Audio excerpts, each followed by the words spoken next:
Como sabemos, la ecografía es una herramienta diagnóstica indispensable. El principio básico se basa en la emisión de ultrasonidos.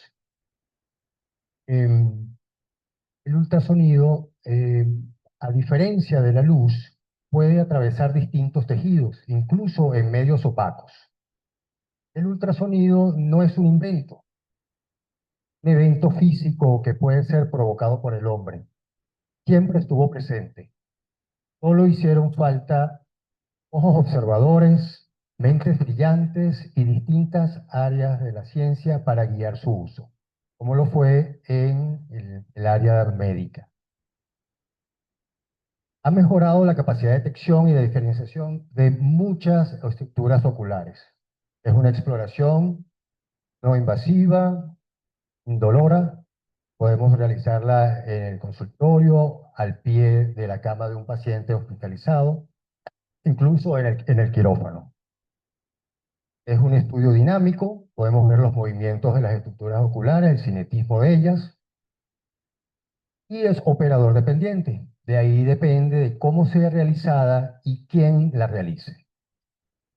Entrando un poco en materia de sonidos, este va a depender de su frecuencia y la capacidad de ser percibidos por el oído humano.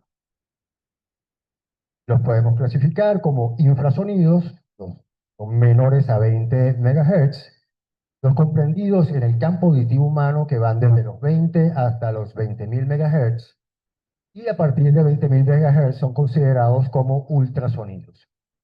La ecografía maneja frecuencias entre los 2, 15 y hasta 20 MHz.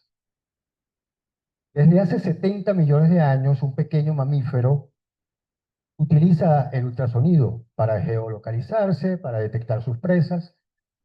En el siglo XVIII ya Lázaro Spallanzani observó este fenómeno. Los hermanos Cuvier en 1880 demuestran que haciendo presión en superficies opuestas de cristales de turmalina se podía generar un gradiente eléctrico. Ellos son los que inventan el efecto piezoeléctrico, en la cual se basa hoy en día la ecografía. No es sino hasta finales de la Segunda Guerra Mundial que su uso fue usado como detectores submarinos, y pasaron algunos años antes de que fuese utilizado en medicina. Estuvo a cargo de Carl Dusik en 1942 hacer estudios de los ventrículos cerebrales con el modo A. En la oftalmología, Mann y Hughes en el 56 crean el modo A. Ellos trabajan con ojos enucleados de cerdo, uno sano, y en el otro colocan un tejido de un carcinoma mamario, demostrando así que puede ser caro, que puede ser utilizado para detectar tumores intraoculares. Oxala y Lenneren en el 57 crean ya los primeros trabajos, presentan los primeros trabajos de distintas patologías con el modo A. Ellos crean una sonda un poco más versátil, pequeña, y en la misma década de los 50, Bound y Greenwood crean el primer ecógrafo B por inmersión. Va a estar hasta 1972, no se comercializa el primer ecógrafo de contacto tipo B, y va a estar a cargo de Nathaniel Bronson. Luego, Carl Oesterlin, considerado como el padre de la ecografía, crea las técnicas para estandarizarlas. Bueno, sí, pues la necesidad de que las pruebas fuesen comparables. Y ya para 1990, el grupo del doctor Robert Pavin de la Universidad de Toronto en Canadá, pues crea la tecnología del VM. Hay que entender que la ecografía depende directamente de la tecnología, sus equipos. El ecógrafo, que está comprendido pues, por una unidad de procesamiento, transductor y la pantalla. Estos transductores contienen un material piezoeléctrico, cual es estimulado por corriente eléctrica y genera ondas ultrasónicas, mecánicas. Ellas, en este caso, pues pasan en distintas interfaces del ojo, distintas estructuras del ojo, y este eco que retorna, pues es analizado por esta pieza, material piezoeléctrico, y convertido de nuevo en frecuencias eléctricas que van a ser traducidas al final en imágenes en la pantalla. Hay que entender un poco sobre la física del sonido. Va a depender pues, de la velocidad de propagación que va a tener, su frecuencia y periodo, la absorción tisular de las estructuras o atenuación. El ultrasonido va a viajar a distintas velocidades dependiendo de la densidad de la estructura que él pase. Va a ser definido por la distancia recorrida por la onda dividida entre el tiempo que tarda en hacer. A la derecha tenemos un ejemplo de las distintas velocidades por la cual pasa esa onda. Entonces tenemos que a mayor densidad, mayor va a ser la velocidad que esta onda ultrasónica atraviesa las estructuras. La frecuencia se va a referir al número de ciclos que esta onda sinoidal hace por segundo, representada en Hertz, que corresponde a un ciclo por segundo. Entonces tenemos que mientras más alta sea la frecuencia, mayor vamos a tener absorción, tejidos van a tener mayor absorción, por consecuencia también mayor resolución, pero a costa de una poca penetración del tejido. En cambio, si son las frecuencias son de ondas bajas, el tejido lo va a absorber menos, vamos a perder resolución en la imagen, pero vamos a tener mayor penetración en los tejidos. Comodo A maneja frecuencias de los 8 MHz, el EcoB entre los 10, 15 y hasta 20 MHz, el VM que maneja frecuencias de onda altas. Entonces tenemos pues, que mientras más sea la frecuencia, mayor va a ser la resolución a costa de una menor penetrancia, por eso es utilizado en el VM para evaluar el segmento anterior. Y mientras esta frecuencia sea menor, pues baja la resolución, tenemos una mayor penetrancia y es ideal pues para examinar más el polo posterior. La absorción se va a referir a la energía que es retenida por el tejido, disminuyendo su penetrancia y su reflejo. Tenemos que a mayor absorción, vamos a tener mayor resolución a costa de una menor penetrancia y una mayor atenuación del sonido. Va a depender directamente, va a ser proporcional a la velocidad del sonido al grosor del tejido que atraviesa. La atenuación es la pérdida de energía mecánica al atravesar estos tejidos. Entonces va a ser el resultado de estos eventos físicos del ultrasonido, como la reflexión, la dispersión y la absorción. A mayor densidad de estos tejidos, mayor va a ser la atenuación que van a tener las ondas. Va a ser muy importante el ángulo de incidencia como coloquemos la sonda. Dependiendo del área que queremos actuar, debemos colocar la sonda lo más perpendicularmente posible a esa sonda, a esa área. La reflectividad depende de ese ángulo. A medida que estemos perpendicular a ella, las ondas van a retornar casi al 100%, y mientras más nos salimos de ese rango, pues van a ir disminuyendo las espigas y pues vamos a tener también menor brillantez en las imágenes. La impedancia se va a referir a la resistencia. La impedancia acústica es la resistencia de un medio que opone al paso de estas ondas ultrasónicas. Entonces tenemos que a menor impedancia, a menor resistencia, estas ondas van a penetrar más los tejidos y este reflejo de la onda va a ser menor. Las espigas van a ser un poco más bajas. Y a mayor resistencia, mayor impedancia, va a ser menor la penetración y por consiguiente vamos a tener una onda de retorno mucho mayor, obteniendo ecos más brillantes. Entonces, refiriéndonos a la interfaz acústica, va a ser la unión de dos medidas diferentes de impedancia. Dependiendo de esta diferencia de impedancia, pues vamos a observar que los ecos van a ser más altos.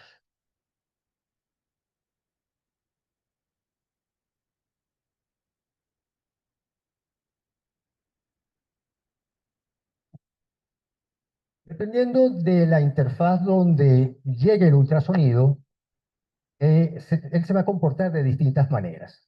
Estas superficies son lisas y planas, Por ejemplo, en la retina aplicada, el eco va a retornar casi al 100% a la sonda, teniendo una onda pues, de mayor amplitud y ya delgada y alta.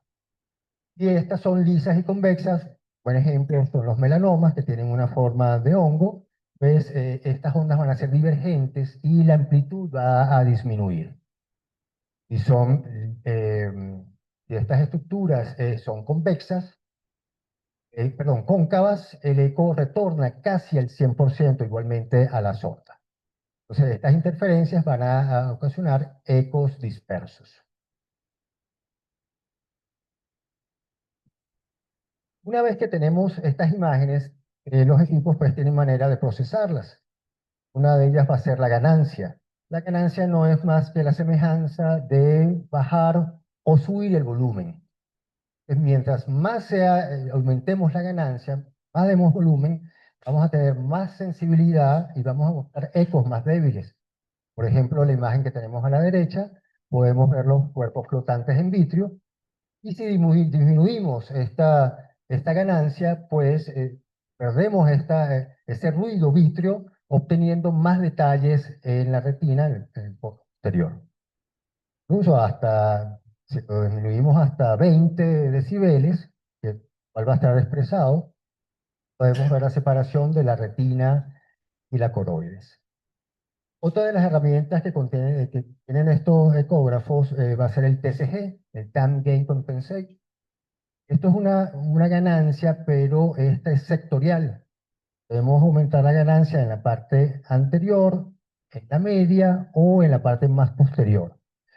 En la imagen de la izquierda es la imagen original y la imagen derecha fue procesada colocando más ganancia en el área central para ver los cuerpos flotantes en él. Según el grado de ecogenicidad, vamos a manejar distintos términos. Las imágenes hipercóicas o hiperreflectivas describen estructuras que reflejan gran cantidad de ondas. La apariencia de ellas van a ser brillantes, claras.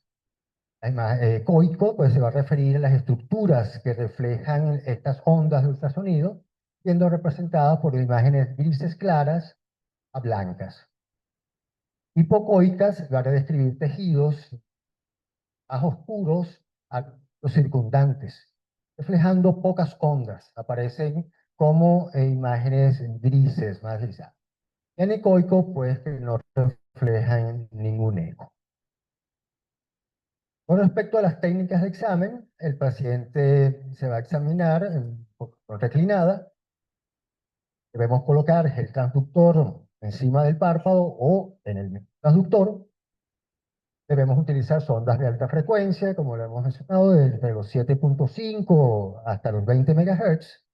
Y estas técnicas deben estar combinadas conjuntamente el modo A, que hacemos una evaluación topográfica, y el modo A para ser cuantitativo, ver, dependiendo de cómo sea el tejido, podemos ver su intensidad. En el caso del VM se coloca una copa con una solución, un gel que transmite las ondas. Debemos de hacer cortes longitudinales, transversales y axiales. El examen debe ser sistémico y dinámico, pues, viendo la sonda o pidiéndole al paciente que haga movimiento. Siempre es bueno, a pesar de que el examen sea indicado en uno de los ojos, hacer una comparación del otro ojo, pues, para ver la simetría y cambios. Estas las podemos realizar en modo transpalpebral o de contacto, tocando directamente la superficie. En la transalveolar, bueno, se colocan el transductor del párpado cerrado y permite una evaluación más cómoda al paciente.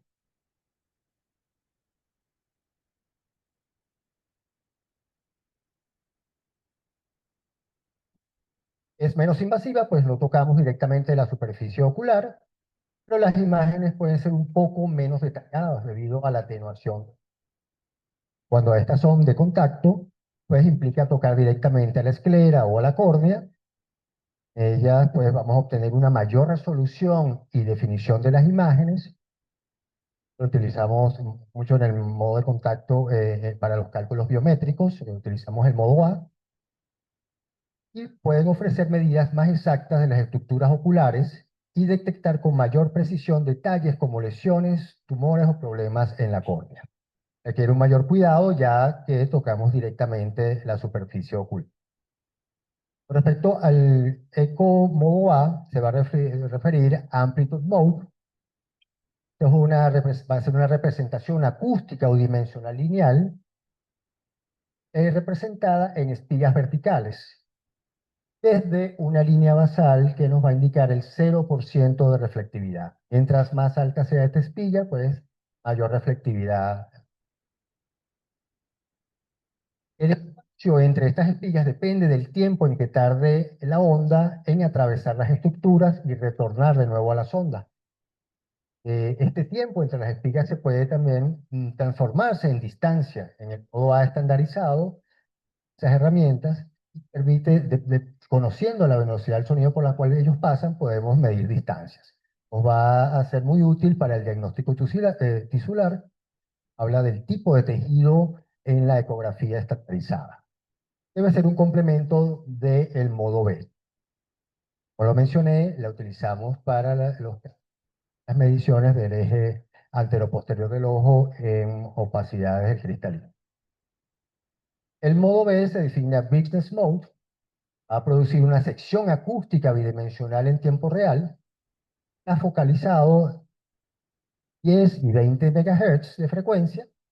Estos ecos van a estar representados por puntos, a diferencia del modo A que van a estar por espigas. Entonces, mientras más alta sea esa reflectividad, vamos a tener mayor brillantez de las imágenes. Van a estar ellas representadas en escala de grises. La amplitud de dicho brillo, dicho punto, va a ser mayor si la reflectividad es más alta. Entonces, la coalescencia de estos múltiples puntos son los que van a formar la imagen que estamos examinando. Nos va a servir para localizar lesiones, ver su consistencia, medirlas, ver las dimensiones, con los movimientos cinéticos, ver sus movimientos. El VM es una ecografía modo B, movimiento. Las ondas se propagan longitudinalmente, generan una visión en tiempo real de alta resolución del segmento anterior. Vamos a tener resoluciones entre los 30 y 40 micrones, dependiendo del equipo. Manejan frecuencias altas a partir de los 35, 50 MHz, con longitudes de onda corta. Generalmente se realiza bajo inmersión. Acá les presento algunos ejemplos de las utilidades que tiene el VM.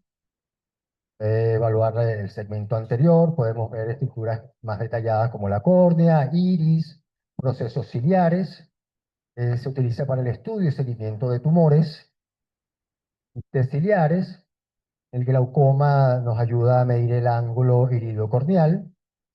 Y como les mencioné, mediciones biométricas, ver cámara anterior, mediciones sulcus a sulcus, incluso ver el ángulo de los lentes intraoculares. En las ecografías nos vamos a encontrar con artefactos, con imágenes falsas. Ellos son provocados por fenómenos físicos del ultrasonido. Más común que conseguimos va a ser la reverberación. El artefacto acústico se produce cuando el haz del ultrasonido rebota repetidamente. Van a ir desde el transductor y viceversa, y van desapareciendo y van disminuyendo su tamaño y brillantez.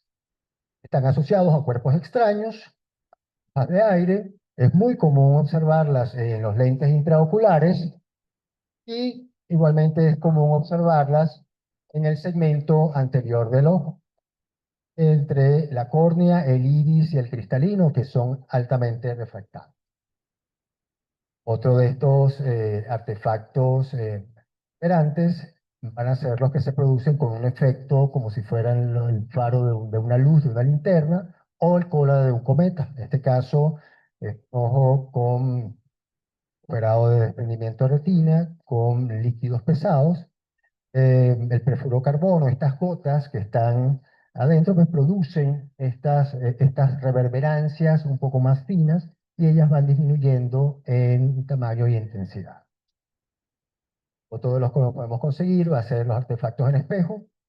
En la flecha roja se producen cuando hay una estructura altamente refractante. Y en el caso de la imagen de la izquierda, es un ojo con aceite de silicón. Vemos el menisco. Y en la imagen, en la flecha roja va a indicar la imagen real y con la flecha amarilla se señala la imagen que produce espejo. El disco va a estar representado una imagen de duplicación. Igualmente la podemos observar cuando existen gases en el ojo. La sombra acústica se produce cuando los ecos, cuando esta superficie bloquea todos los ecos, no permite la penetración. Vamos a obtener una imagen anecoica en el polo posterior y está asociado a cuerpos extraños como hueso, calcio o metal. Presento un interesante caso que vimos en la clínica de un osteoma coroideo, presento igualmente la imagen del angiograma y podemos ver de calcio. Con respecto a las técnicas de cribado básico, usar varios tipos de corte. Lo primero que hay que tomar en cuenta es la marca que tienen los transductores. Todos los transductores tienen una marca que va a indicar la dirección de la superficie anterior de la sonda va a estar representada en la imagen de la ecografía a la parte izquierda y la retina va a quedar representada en la parte derecha de la ecografía. Las orientaciones básicas, como las mencioné, pues van a ser transversales, longitudinales y axiales. Deben de realizarse en forma ordenada, guíos de las agujas del reloj. Cuando estos cortes son transversales, se debe de colocar la sonda paralela al limbo corneal, con la marca, queremos evaluar la retina superior, con la marca hacia hora 3, vamos a obtener, vamos a ver en la imagen de la ecografía representada en la parte superior, el área nasal superior, y en la parte inferior de la imagen de ecografía vamos a ver el área temporal superior. En el caso del área nasal, se coloca el transductor en hora 9, verticalmente, con la marca del transductor viendo hacia arriba, y podemos hacer cortes transversales de esta área. Va a estar representado en la imagen, en la parte superior, el área nasal superior, y en la parte inferior de la imagen, la nasal inferior.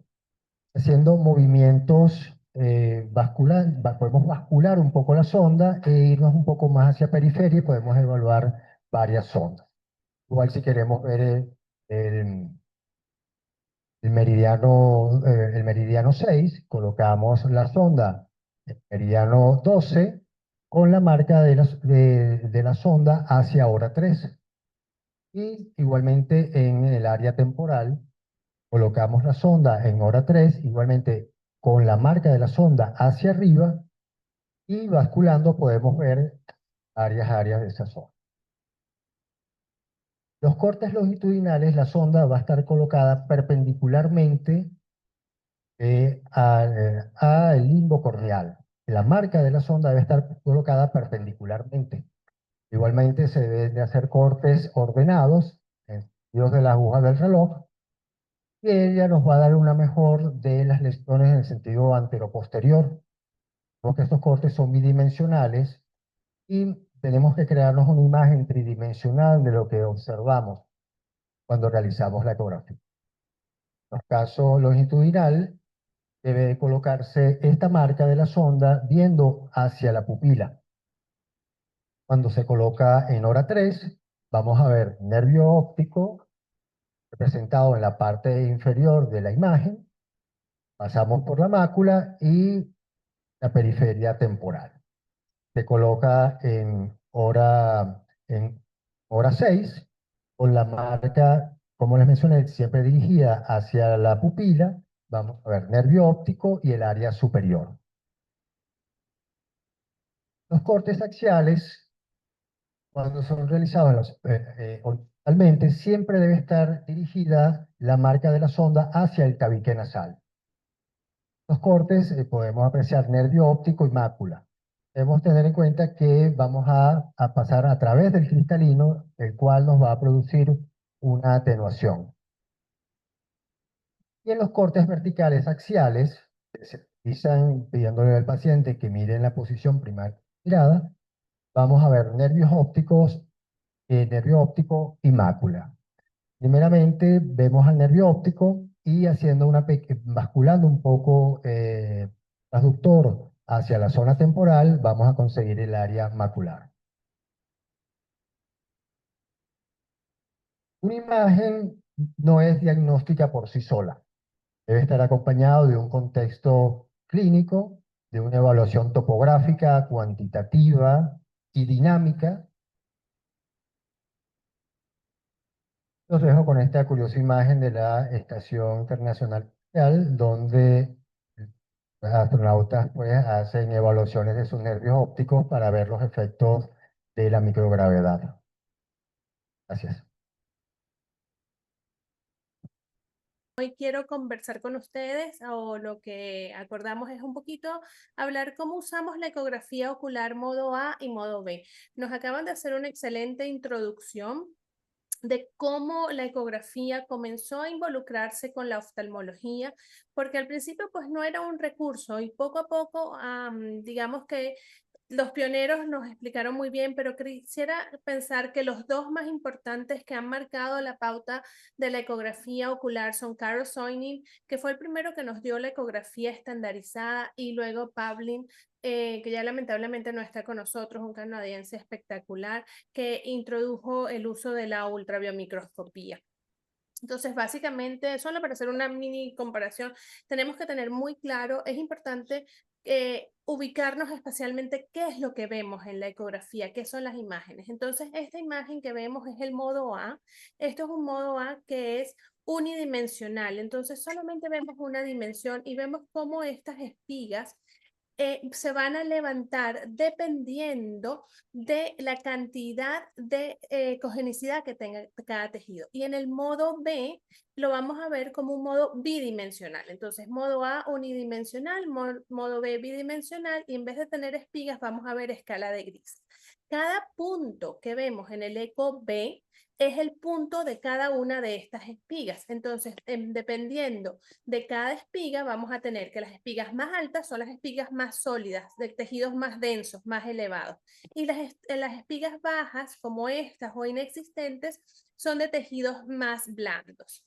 En el modo B, entonces, tomamos todas estas espigas, las ponemos en el modo bidimensional y tenemos que los tejidos más duros van a dar más brillo, son más blancos, y los tejidos ligeros más suaves.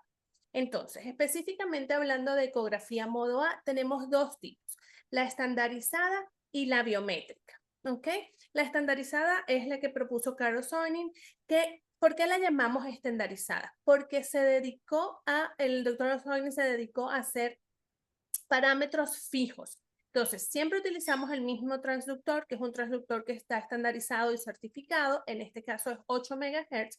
Tenemos una ganancia, amplitud, sensibilidad y ángulo de incidencia que están controlados, y entonces eso lo que nos permite es poder comparar resultados entre pacientes y centros. Eso fue lo que él hizo y esa fue la forma en la que él la estandarizó. Ahora, esto nos sirve para la oncología intraocular, incluso para la órbita, y nos da diagnóstico tisular. Ya nos comentaron muy bien, el diagnóstico tisular es lo que nos permite, sobre todo cuando tenemos dudas entre dos membranas, lo vamos a ver un poquito más adelante, decir, bueno, esta membrana es una espiga muy alta, esto debe ser una retina, y me ayuda a diferenciarla de, por ejemplo, una hialoides que esté engrosada, una hialoides que esté impregnada. Y lo otro que nos permite es hacer mediciones. Entonces, de la ecografía estandarizada vamos a comentarlo un poquito más en la otra charla, que vamos a hablar un poco más de oncología como tal, y vamos a continuar con la ecografía modo A, pero la parte biométrica. La parte biométrica la podemos hacer con cualquier sonda, no necesita ser estandarizada y la mayoría de los equipos la tienen. Puede variar entre 7.5, 8 o 10 MHz. El principal uso de esto es la medición del eje axial, principalmente para cálculos intraoculares. Es bien cierto que hoy y la mayoría de los que hacen cirugía de catarata con la mayoría de estos lentes que podemos llamar premium, necesitamos tener el eje axial lo más perfecto posible. Sabemos que una diferencia de 1 milímetro en el eje axial nos da una sorpresa refractiva de alrededor de 2,5 dioptrías. Y eso sabemos que no se transforma en un paciente feliz. Entonces, ¿qué pasa? IOL Master es una excelente herramienta para calcular este eje axial. Involucra no solamente el eje axial y la esqueratometría, sino involucra otras distancias como blanco-blanco y nos da un cálculo perfecto. Pero ¿qué pasa? IOL Master es un medio que funciona a través de un haz de luz. Es un medio que no nos va a servir si tenemos medios opacos, por ejemplo, una catarata brunescente, una catarata densa. No es útil si tenemos una hemorragia vítrea, entonces estamos planeando una cirugía combinada. Algunos IOL Master tienen la opción de que calculan ejes axiales cuando el paciente tiene silicón en la cavidad vítrea y también no son los mejores cuando tenemos estafilomas o colobomas que nos pueden como distorsionar un poquito. En esos casos, siempre recomendamos hacer una confirmación con este modo A para la biometría, como para estar seguros de que no vamos a tener ninguna sorpresa refractiva. Otro uso muy importante de la biometría es el seguimiento del eje axial. Esto básicamente lo utilizamos en los niños que tienen glaucoma, no necesariamente glaucoma congénito, pero lo usamos en glaucoma congénitos, en glaucomas primarios adquiridos y nos permite a lo largo del tiempo poder hacer esta tabla con los percentiles y ver en qué percentil está el eje axial por la edad de este paciente. Entonces, eso nos permite hacer modificaciones en el manejo de los glaucomas de estos niños. Lo otro que también hacemos seguimiento de estos ejes axiales es, por ejemplo, en niños que tienen unas miopías elevadas para poder saber o predecir qué tan largo va a ser este eje axial. Básicamente la biometría en el modo A se nos va a presentar de estas dos maneras. Tenemos dos opciones. Aquí vamos a ver cómo esto dice córnea, porque esto es una biometría por contacto. Esto significa que el transductor está directamente en contacto con la córnea. Entonces, la primera espiga elevada que voy a tener que corresponde a esta es mi córnea. Entre la córnea y la próxima espiga tengo un silencio acústico. Es lo que corresponde a la cámara anterior. Ese silencio acústico es humor acuoso. Entonces mis espigas tienen que ser bajitas, mínimas. La siguiente espiga alta es la cápsula anterior de mi cristalino. En este caso no hay una catarata densa, no tengo mayores espigas y luego puedo levantar mi tercera espiga, que es la cápsula posterior del cristalino. Hay perdón, hay un silencio acústico acá y mi siguiente espiga alta es la retina. Seguida de esta retina está el característico descenso de todas mis ondas que corresponde a coroides, esclera y luego lo que corresponde a grasa orbitaria y demás estructuras orbitarias. Cuando hacemos esta misma técnica con inmersión, que es que colocamos una pequeña copita con agua, vamos a tener que nuestra córnea es la segunda espiga y esto corresponde a la interfase donde está colocada el agua. Pero todas las espigas son la misma: córnea, cápsula anterior cristalino, cápsula posterior, el espacio vítreo que es silente y la retina. Ok, vamos a hablar un poquito de la ecografía modo B.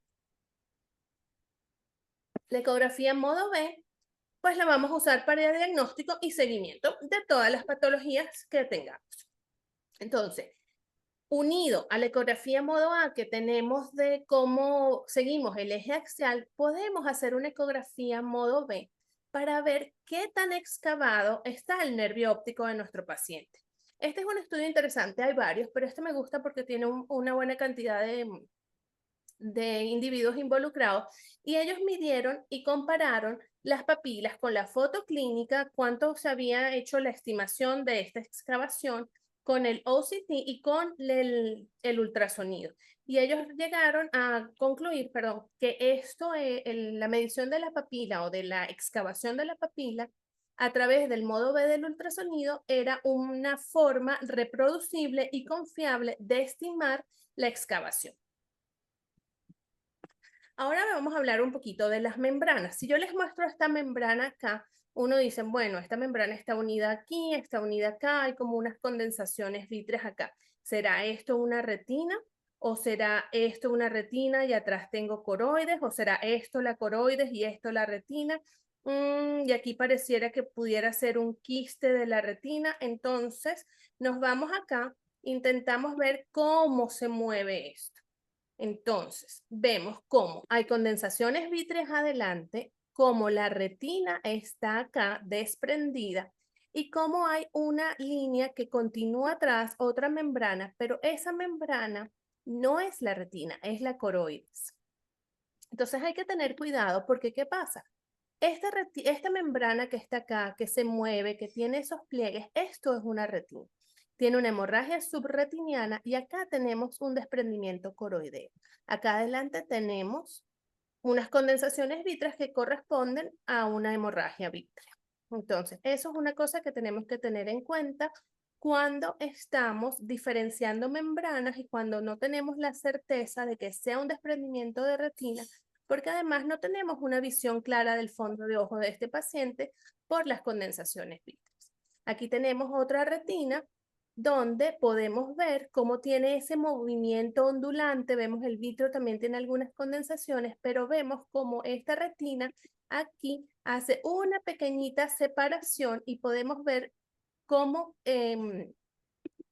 podemos identificar el desgarro. Vamos a tratar de colocarlo. No sé si se están viendo bien los videos. Sí, sí. Ok, entonces aquí podemos identificar el desgarro. Esta imagen no son imágenes mías, esta es una imagen del libro de ecografía de Sandy Fraser, que fue pupila de Carol Soining. Esta imagen se las quería mostrar porque realmente el desprendimiento de retina es una de las cosas que digamos que al principio más nos cuesta saber si está pegada, si está desprendida, si es hialoides, si es coroides. Y eso cambia mucho la conducta del paciente. Decide si un paciente va a cirugía, decide si es un diabético con hemorragia vítrea y que decido inyectarlo, porque simplemente no es retina.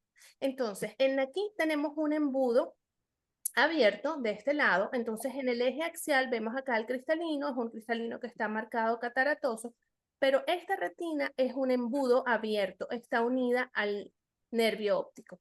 Este es un eje axial, pero aquí tengo un transversal. Entonces, siempre hemos oído, siempre nos dicen que la retina está usualmente unida al nervio óptico. Y es una de las cosas que nos ayuda a diferenciar estas membranas. Pero, ¿qué es lo que pasa? Si yo hago un eje transversal, una imagen transversal, yo estoy viendo la retina de frente. Es como si estuviera viendo el embudo, viéndole la parte de adelante. Entonces, esto es como el borde del embudo. Entonces, hay que considerarlo porque entonces uno dice, bueno, ¿y esta membrana en la mitad de la cavidad vítrea qué es? Entonces, por eso es muy importante lo que nos acaban de comentar en la conferencia anterior. Hay que explorar todos los cuadrantes con paciencia. A veces uno quiere ir rápido a una lesión porque ya vio la foto, porque ya sabe que eso está allí. No.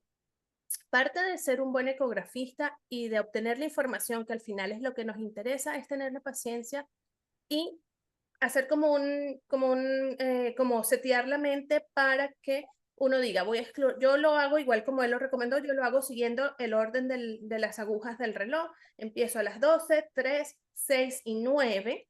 Si tengo algo entre esos cuadrantes, voy a esos cuadrantes después de terminar todo mi esquema y hago todos los cortes longitudinales, todos los transversales y los axiales. En esta otra imagen que tenemos hacia la derecha es un embudo cerrado. Sigue estando unido al nervio óptico, pero miren lo que pasa. Cuando hacemos el corte transversal, pareciera como que si fuera un pedazo de algo en la mitad de la cavidad vítrea. Y uno dice, bueno, ¿y esto qué es? Pues es la retina que está totalmente cerrada y entonces todo esto que antes era un embudo abierto, aquí se plegó y simplemente lo vemos como si fuera hasta un artefacto.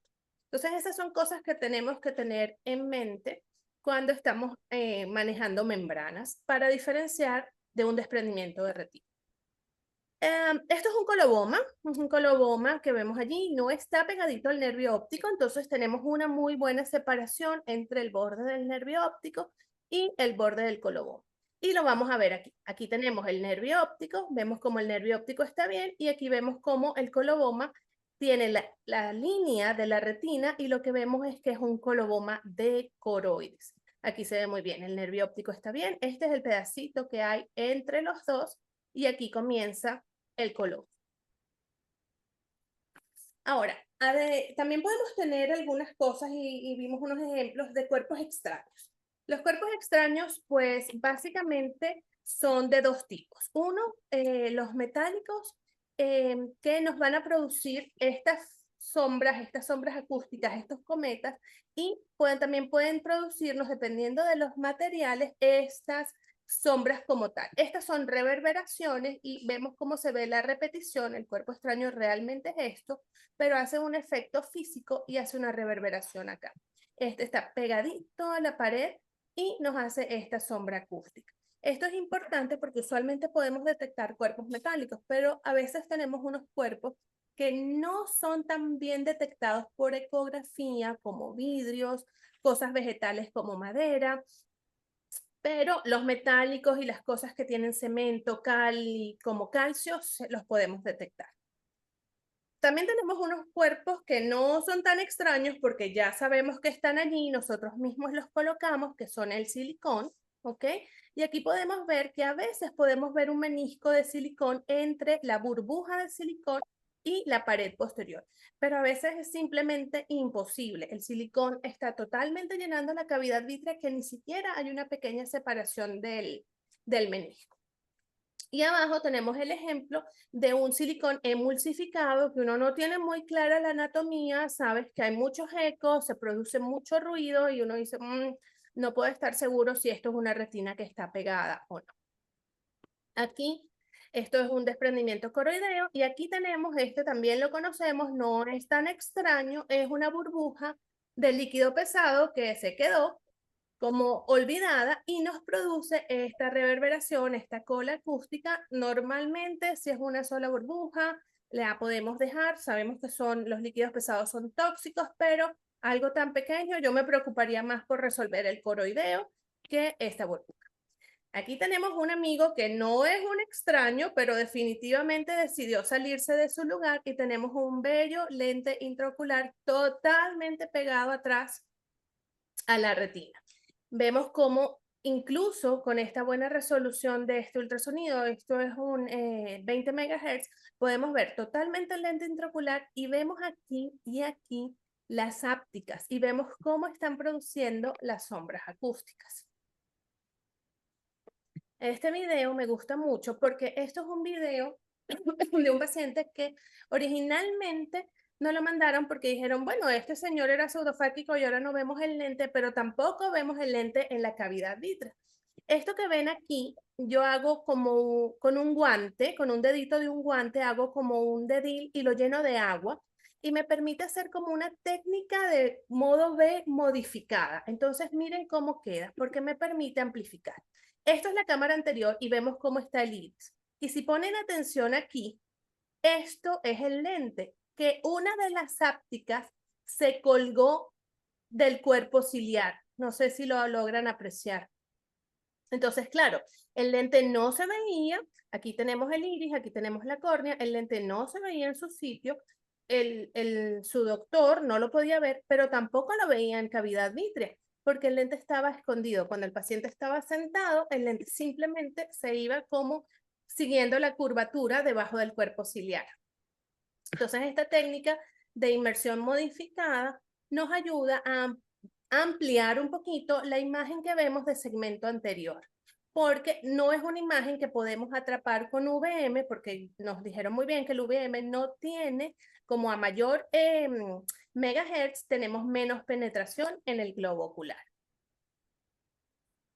Ahora, hay otra gente que definitivamente no es extraña, pero que se movió de sitio. Entonces aquí tenemos este cristalino.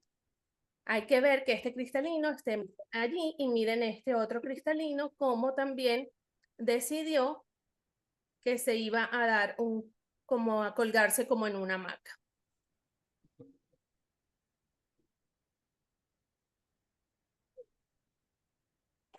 Otra cosa para lo que es excelente la ecografía modo B es para el diagnóstico y seguimiento de coroideo. Este coroideo es un coroideo extremadamente evidente. Cualquiera que nos asomemos a la parte posterior, vamos a ver todas las bolsas. Es un coroideo en 360, prácticamente en kissing. Y vemos que es un coroideo que va desde la parte anterior. Entonces, en el VM podemos hacer esto y vemos perfectamente cómo está también tomado toda la parte periférica. Esto es un coroideo mixto porque tiene como unos componentes serosos, pero también tiene muchos ecos internos, entonces esto es lo que llamamos un cero hemorrágico. Probablemente ha estado allí, la sangre ya comienza un proceso, si vemos hay como diferentes niveles, aquí hay una zona más hipoecoica, aquí hay una zona más hiperecoica, hay como unas lagunas, entonces este es un coroideo que está en un proceso que va ya comenzando la reabsorción, ¿ok? Este se los quería mostrar porque también el ECO-B nos ayuda un poquito en la parte inflamatoria, sobre todo para definir si tenemos este signo de la tenon, la T, que no es otra cosa que una infiltración serosa que se hace subtenoniano y que nos produce esta T. Pero esta imagen me gusta mucho porque este paciente tenía muchísima compresión, ¿ok? Y logramos ver la vena oftálmica. Es bien frecuente y que veamos las vorticosas. Acuérdense que tenemos las vorticosas, dos drenan superior, dos drenan inferiores, las podemos ver. Y lo que es muy frecuente es que a veces, si uno no tiene la idea de pensar que eso puede ser una vorticosa, podemos de reportarla como si fuera una masa y encima una masa vascularizada porque obviamente se le ve el flujo sanguíneo. Entonces tener en cuenta que tenemos estructuras vasculares que están en la órbita y que en algunos cortes y en algunos pacientes especialmente las podemos ver y no necesariamente significan que son un hallazgo patológico.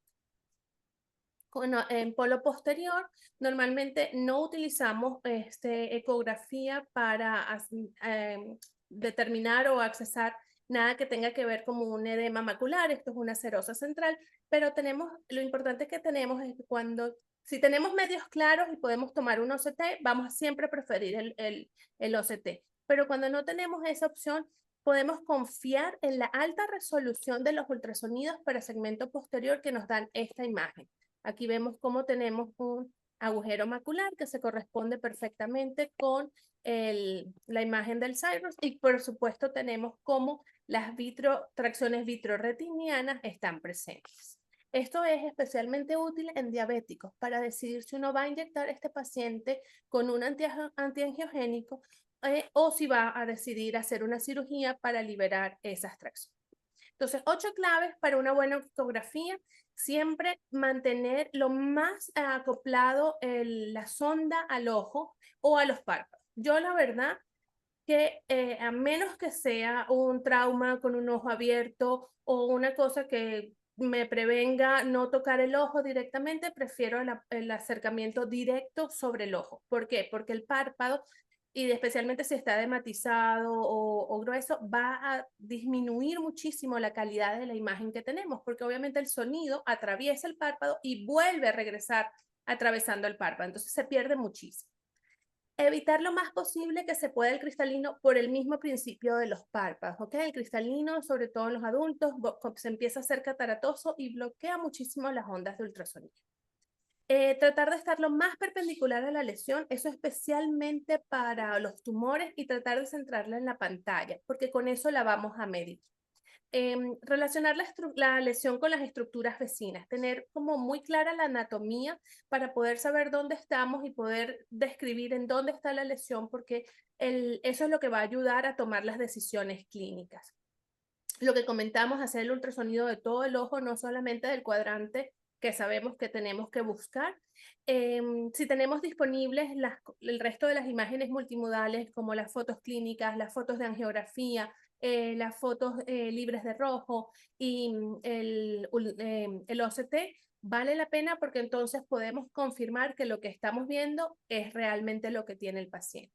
Saber en todo el tiempo dónde está la posición del ojo. Esto es interesante porque muchas veces uno le dice al paciente, mira para arriba, por favor, o mira arriba y a la derecha. Y uno está pensando que el paciente está arriba a la derecha, está súper concentrado en la pantalla y dice, oh, Dios mío, aquí hay algo, y el señor estaba mirando para otro lado. Entonces, siempre estar pendiente de dónde está el paciente. Tener en cuenta que examinamos en 2 dimensiones, pero tenemos que pensar en 3 dimensiones. Agradecida con todo el equipo que hizo posible estas jornadas y aquí están mis datos y mi información. Muchísimas gracias.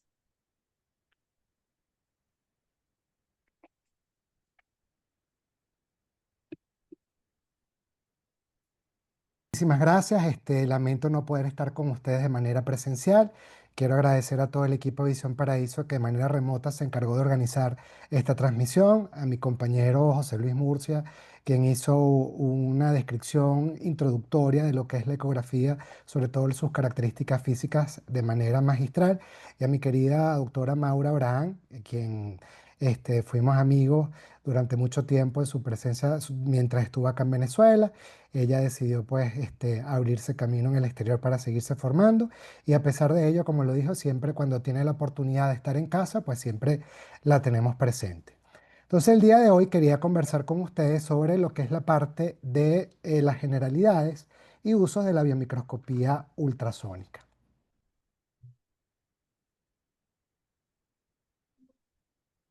Muy bien, conocida también por sus siglas en inglés, UM, Ultrasound Biomicroscopy, es una técnica diagnóstica no invasiva que está basada en la utilización de ultrasonido de alta frecuencia y que es capaz de captar imágenes de alta resolución que permiten la exploración y el estudio minucioso de los elementos que conforman el globo ocular in vivo. Esto lo hacemos in vivo.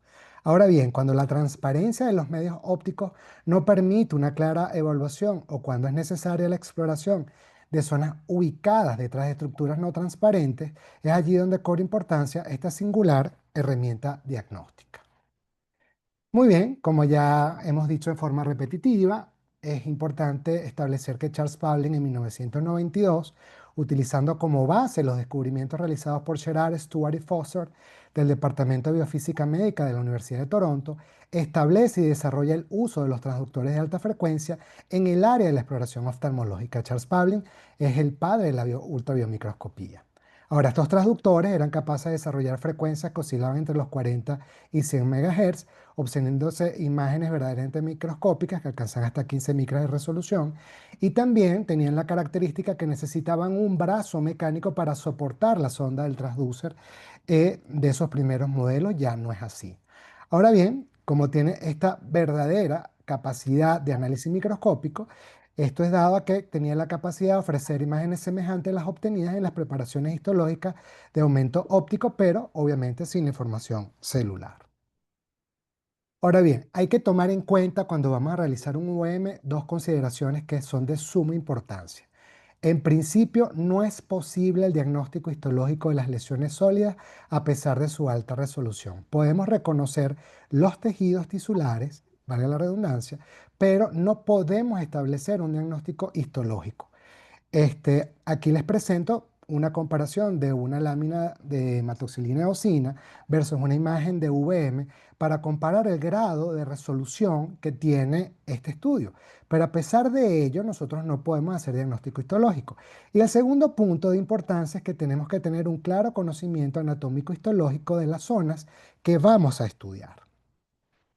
Ahora bien, la utilidad diagnóstica del VM, ¿para qué nos sirve? Bueno, efectivamente para tumores del segmento anterior, pacientes con opacidades corneales, alteraciones a nivel de la coroides, en aquellos pacientes que presentan procesos inflamatorios agudos y crónicos, en alteraciones de la esclera anterior, en complicaciones debidas a la mala ubicación de los lentes intraoculares, pacientes que hayan sufrido traumatismos, también cambios fisiopatológicos vinculados con la acomodación. Nosotros podemos ver en vivo fenómenos de acomodación mientras estamos realizando el estudio. Y bueno, en menor grado, pero si es posible, ver alteraciones a nivel del vitrio y de la retina. Muy bien. Principalmente, pues una de sus grandes características son las mediciones biométricas del segmento anterior.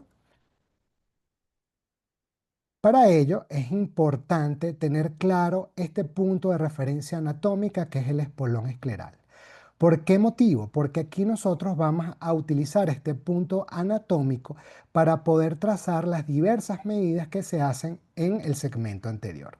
Aquí lo tenemos ubicado, pero adicionalmente podemos aprovechar esta lámina para reconocer otras estructuras del ojo, como es la córnea, la esclera. Aquí vemos el cambio que se produce a nivel de la transición entre ambos tejidos, que es el limbo. Podemos ver el cuerpo ciliar, inclusive hasta pudiéramos jugar que podemos reconocer el tipo de musculatura que se encuentra aquí en el cuerpo ciliar. Aquí podemos ver también los procesos ciliares, vemos el iris, la raíz del iris y el ángulo trabecular. También con un poquito aquí de detalle podemos ver inclusive el espacio supracoroideo. Como hablamos, bueno, ubicamos estos puntos iniciales, por ejemplo, ubicamos estos puntos del espolón escleral, trazamos una línea recta entre ambos puntos y podemos calcular el ACD, que es la amplitud de la cámara, perdón, el DCA, que es la amplitud de la cámara anterior, en algunos casos también conocida como medición de blanco a blanco, aunque aquí lo estamos haciendo específicamente para medir el diámetro de la cámara anterior y en este punto nosotros utilizar estos datos, sobre todo cuando vamos a hacer implantes de lentes fáquicos. Aquí sí hacemos el ACD, que es la profundidad de la cámara anterior, en la cual podemos hacer una medición entre la distancia que hay entre la córnea y la superficie del cristalino. Podemos medir la amplitud de la cámara anterior, ya sea desde el epitelio, donde estamos introduciendo también el espesor corneal, o lo podemos hacer desde el endotelio, obviando este factor. Esto se realizan estas dos medidas porque algunos protocolos de estudios, la gran mayoría, cuando piden que coloquemos el dato de la profundidad de la cámara anterior o la CD, lo piden que sea epitelial, ya que es la forma más convencional de medirla por otros aparatos como puede ser el IOL Master, pero nosotros como tenemos la capacidad a través del UVM de tomarla desde el endotelio, pues incluimos ambas medidas. Adicionalmente, podemos hacer diversas mediciones a nivel del ángulo de la cámara anterior. Podemos inclusive medir el espesor del iris en su parte más densa o su parte más delgada. Podemos medir el grado de contacto que puede tener la cara posterior del iris con la superficie anterior del cristalino. Esto también lo podemos hacer en el caso de que existan contactos entre el iris y el lente intraocular. Podemos medir ese ángulo que se forma entre el cristalino y el iris, que es el ángulo irido-cristaliniano. Y por supuesto, podemos hacer la medición del ángulo trabecular o el ángulo de la cámara anterior o iridocorneal, que en este caso es de 36,8 grados aproximadamente. ¿Qué hacemos en este punto? Bueno, simplemente nos ubicamos en el espolón escleral, trazamos unas líneas que siguen la superficie de la cara anterior del iris y hacia la superficie endotelial y establecemos el grado. También podemos hacer medidas de la paquimetría corneal. Aquí vemos un caso de un paciente que tiene un queratocono también con un implante en lente intraocular. Aquí podemos ver la óptica del lente y podemos hacer la medición también. También tenemos este segundo caso un poco más extremo, en donde no se podía tomar la medida por medios convencionales, por la misma paquimetría ultrasónica, por la delgadez de la córnea, y en este caso sí lo pudimos lograr con el UVM. Muy bien, también nos sirve para medir exactamente lo contrario, cuando viene un aumento del espesor corneal debido a aumento de edema a nivel del estroma, en este caso la paquimetría es de 1170, y también podemos, este otro caso donde podemos inclusive evidenciar la presencia de bulas. Si bien es cierto, el OCT es una herramienta diagnóstica mucho más efectiva para la evaluación de la córnea, pero el UM nos permite una evaluación un poco más integral de todo el segmento anterior. Efectivamente, aparte de hacer mediciones, podemos hacer evaluaciones de lentes de cámara posterior. Vamos a presentar algunos casos. Aquí tenemos un lente de cámara posterior en donde la óptica se encuentra en la cámara anterior, las ápticas sí están en la cámara posterior y hubo un atrapamiento por parte de la pupila de la óptica del lente. De igual manera, hicimos una medición de la separación de la óptica del endotelio estando en un rango seguro. Adicionalmente de poder ver la óptica del lente, podemos ver inclusive el áptica. En este caso, estamos viendo que el áptica salió del saco capsular y entró en contacto con el cuerpo ciliar. Más adelante les voy a mostrar un poco más de detalle sobre estos casos. También Esta es una herramienta sumamente efectiva para la evaluación de pacientes quienes han sido sometidos a la colocación de lentes fáquicas. Este es un caso del lente intraocular Cachet, que muchos de ustedes lo recordarán, es un lente que ya no se encuentra en el mercado, era producido por la casa Alcon, dejó de producirse pero hay muchos pacientes que tienen este lente implantado y que debemos hacerle seguimiento. Este es un lente de cámara anterior de apoyo angular y uno de los elementos que tenemos que evaluar en este tipo de pacientes es justamente el apoyo. Aquí podemos ver cómo se encuentra la clásica imagen de la áptica apoyándose en el ángulo de la cámara anterior. Aquí también lo podemos ver. Las otras dos mediciones que son de importancia en este tipo de lentes es el clearance endotelial, que ubicamos la zona de mayor proximidad del lente al endotelio y tomamos las medidas para ver a qué distancia se encuentra del mismo. Adicionalmente, también lo hacemos con lo que es el bolting del lente y medimos la distancia entre la cara posterior del lente y la cara anterior del cristalino. Recordemos que estos son lentes que vamos a colocar o se colocan en la cámara anterior. También tenemos el lente intraocular Artisan, donde hacemos ese mismo tipo de mediciones. Hacemos la medición del clearance endotelial, que es esa distancia del lente al endotelio corneal. Hacemos la medición del volting, que en este caso es de 0,58 milímetros. Podemos ver la zona de sujeción. Recuerden que estos lentes son de sujeción al iris. Podemos ver la zona de sujeción del lente, del lente al iris, de este bucle que se forma con el iris y en aquellos casos donde el cirujano decide adicionalmente hacer una iridectomía, podemos evaluar la permeabilidad de la misma. También podemos evaluar alteraciones del iris y del cuerpo ciliar.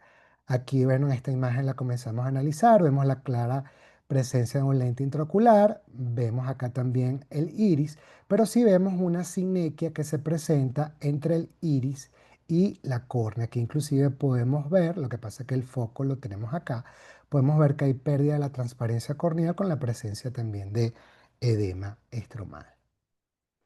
Aquí podemos ver la presencia de quistes gigantes. Aquí vemos un quiste de cuerpo ciliar. Su extensión es tan amplia que inclusive la cara anterior del quiste se encuentra en contacto con la cara posterior de la córnea, produciendo en algunas zonas también un cierre angular. Aquí vemos en un corte transversal cómo se ve ese mismo quiste. Y también tenemos los quistes iridociliares. Son más pequeños, tienden a irse hacia la parte posterior, pero vemos que también produce una anteriorización de la raíz del iris y en algunos casos nos puede comprometer la apertura del ángulo iridocorneal. Es importante este tipo de estudios hacerlos previamente a los pacientes que vamos a hacer la inserción de lentes en cámara anterior para evitar problemas de colocación o fijación del lente. En este caso vemos también la presencia de un quiste iris, pero aquí también podemos ver la presencia de una ciclodiálisis. Vemos como parte del cuerpo ciliar se encuentra desprendida. Aquí vemos otro caso también donde vemos la presencia de un quiste de iris. Si bien es cierto, no va a ser mi punto ni me voy a extender en la parte de la evaluación de lesiones tumorales, ya que este tema lo va a desarrollar la doctora Abraham, pero no me quería ir sin mostrarle este pequeño caso donde tenemos un paciente donde vemos que hay una inyección periciliar, vemos que hay una atrofia del iris y vemos una imagen blanquecina que se ubica hacia el ángulo.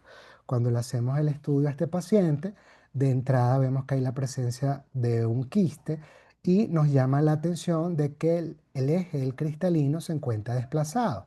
Nos damos cuenta que hay una imagen de una mayor reflectividad, que es la que se está encargando de desplazar y empujar al cristalino. Y cuando seguimos evaluando nos damos cuenta que tenemos un tumor de cuerpo ciliar, que es el responsable de toda esta patología. Adicionalmente le hacemos seguimiento y podemos ver desde dónde empieza el tumor y hasta dónde ya finaliza. Adicionalmente, ya como boca para la charla que voy a dar posterior a la doctora Abraham, lamentablemente no todos los casos que nosotros tenemos de un paciente que pues, vamos a someter a un trasplante de córnea son este tipo de casos como un queratocono donde podemos evaluar perfectamente el segmento anterior. La gran realidad es esta. Son pacientes que presentan opacidades y en muchos casos son casos donde son pacientes que han tenido fallas o rechazos de trasplantes.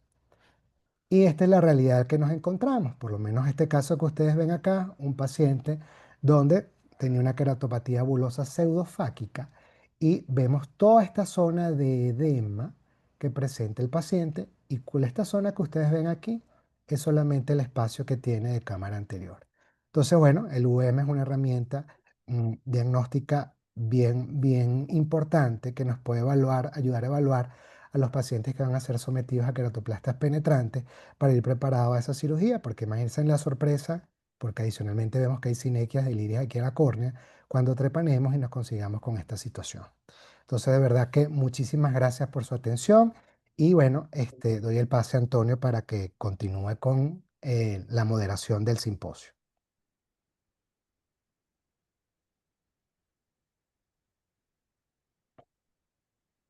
Muchas gracias, Cipriano, nuevamente por tu excelente presentación. Sabemos que estás haciendo un esfuerzo increíble teniendo esa mano allí. Sí, que de paso te dijeron que no la movieras mucho, ¿no? Sí, además, Estás siguiendo perfecto la las indicación. indicaciones. Exacto. Pero muchas gracias. Seguimos, teníamos contemplado un coffee break. Vamos, bueno, en aras del tiempo, les proponemos que lo saltemos, de modo tal que podamos continuar. Al final de estas dos conferencias que siguen, vamos a tener un brindis, pero antes de eso le tenemos una sorpresa. Le agradecemos que se queden sentaditos para que podamos hacer eso. Seguimos con la doctora Maura Abraham nuevamente con evaluación de lesiones tumorales con ecosonografía y VM. Sí, permítanme un momentito. Doctor Miranda, ¿puede compartir la pantalla para yo poder compartir, por favor?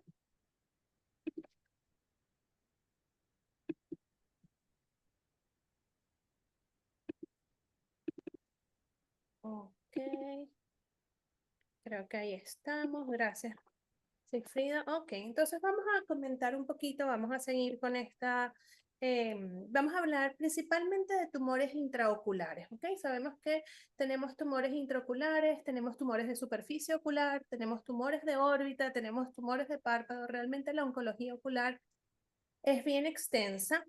Y también sabemos que dependiendo del grado de la edad de nuestro paciente, tenemos tumores que son característicos del adulto, como los melanomas de coroides, y tenemos tumores que son característicos de niños, como los retinoblastomas. Hoy nos vamos a enfocar en los tumores del adulto.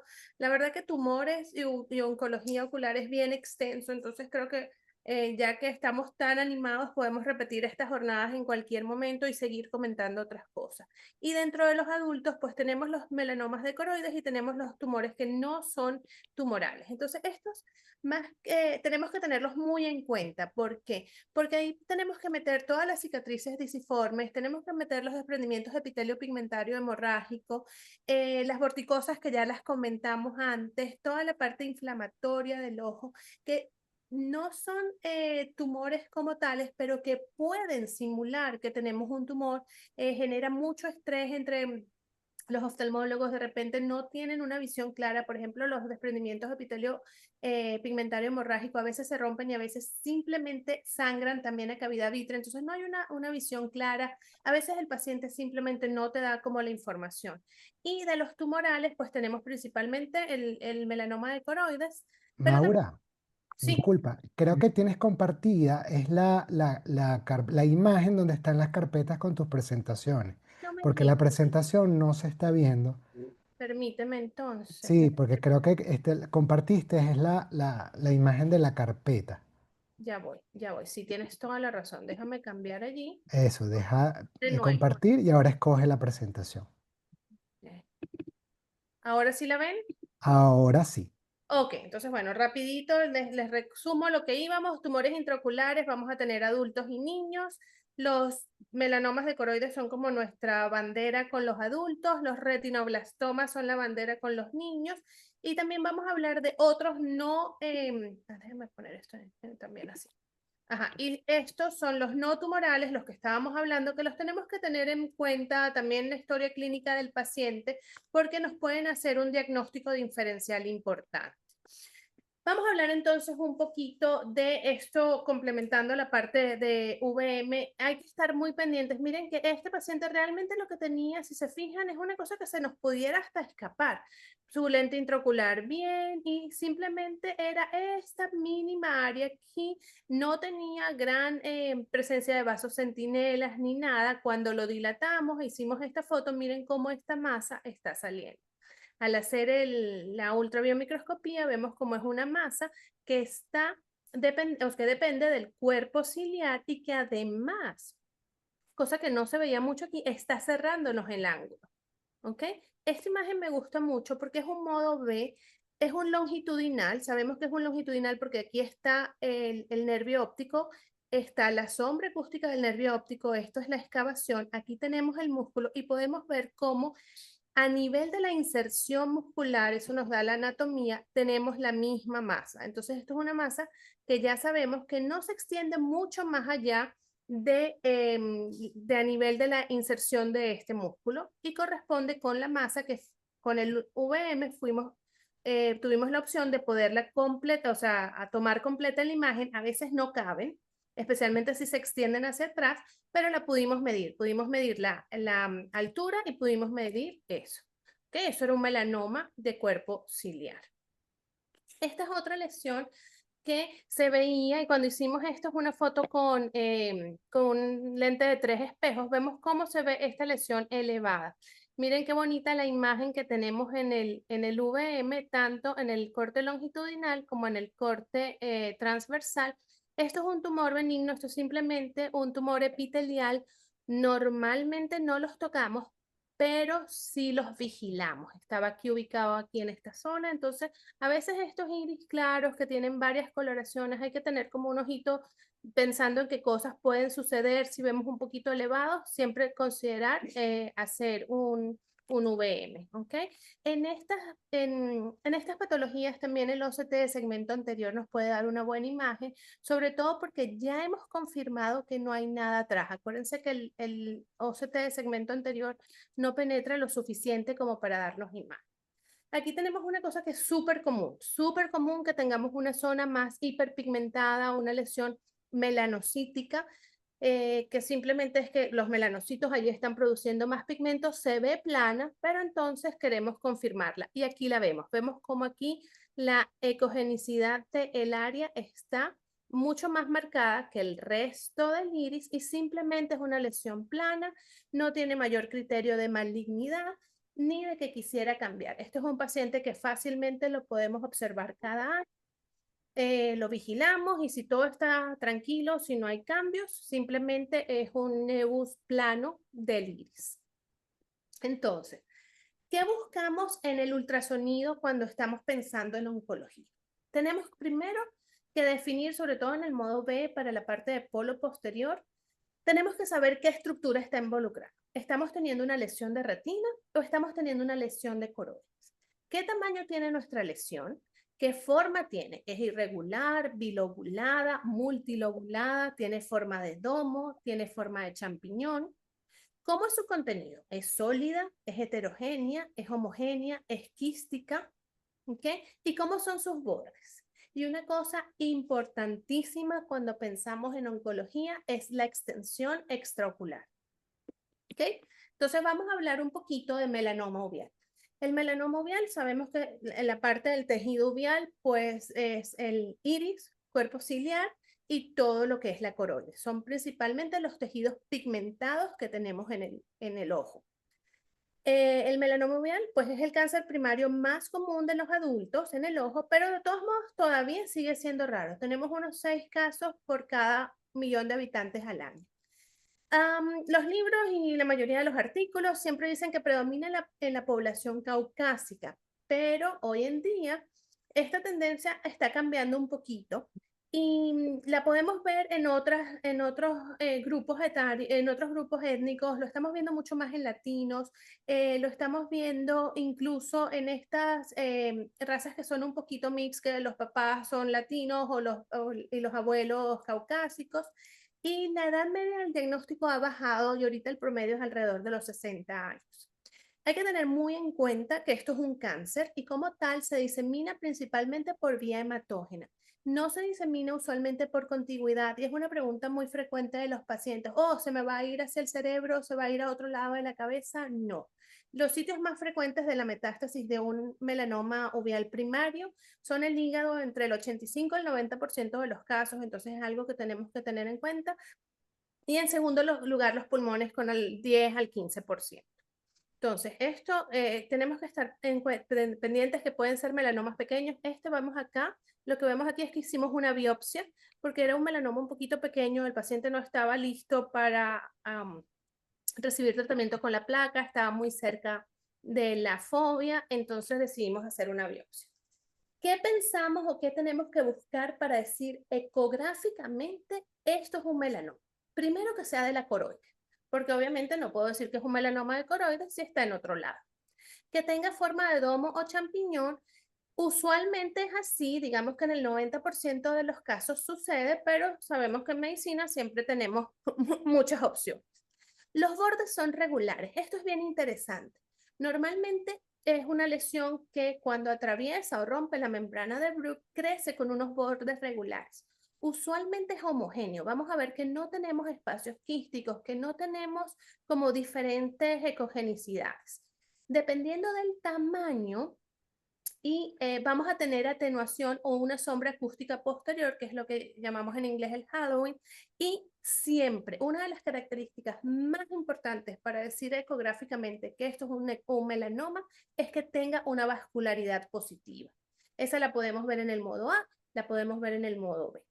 Y yo diría que en el 90 o 95% tenemos un desprendimiento de retina asociado, pero es un desprendimiento de retina sutil, no es el extenso que está abierto, ya lo vamos a ver un poquito en las fotos. Hay dos cosas muy importantes. Hemos hablado de la ecografía estandarizada y hemos dicho que esta ecografía estandarizada es la que nos permite decir, ok, este melanoma o este tumor o esta lesión tiene una reflectividad media-baja, media-alta, pero hay que tener súper cuidado que no todos los equipos tienen una sonda modo A estandarizada. ¿Qué pasa? Si yo no tengo un equipo, si lamentablemente no lo tengo disponible, tengo que referir al paciente que yo estoy sospechando que tiene una lesión que necesito descartar a un centro que lo tenga.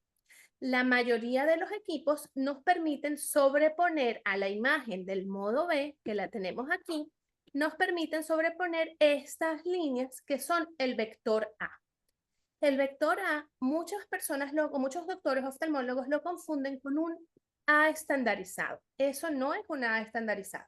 Es cierto que nos da un poco de información, pero no podemos hacer un diagnóstico. Entonces eso tenemos que tenerlo en cuenta. Y si se fijan, aquí tenemos este tumor y vemos cómo aquí estas zonas están un poco altas en relación, pero cuando hacemos la ecografía estandarizada de esta misma lesión, vemos cómo los ecos comienzan a bajar y cómo si esta es nuestra línea de la mitad, hablamos de reflectividad media y media baja si la mayoría de mis espigas están por debajo de esta línea que está al nivel del 50%. Entonces, sí es cierto que tengo unas espigas altas, pero yo diría que esta lesión tiene una reflectividad media, media baja. Y eso coincide con las características de un melanoma. El modo A estandarizado también cuando ponemos los marcadores nos permite medir cuál es la distancia y eso es la altura de esta lesión.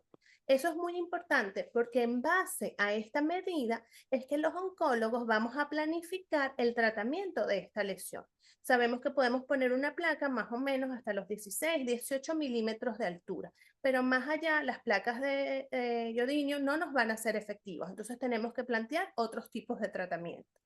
Entonces, tener en cuenta que esto nos puede dar una idea, pero no podemos decir que hicimos un examen de la reflectividad de nuestra lesión solamente porque superpusimos el vector A sobre nuestra imagen del modo B. Entonces, aquí tenemos cómo vemos que tenemos que empezar a explorar, vemos el desprendimiento de retina y vemos cómo empieza a aparecer una lesión grande con forma de champiñón.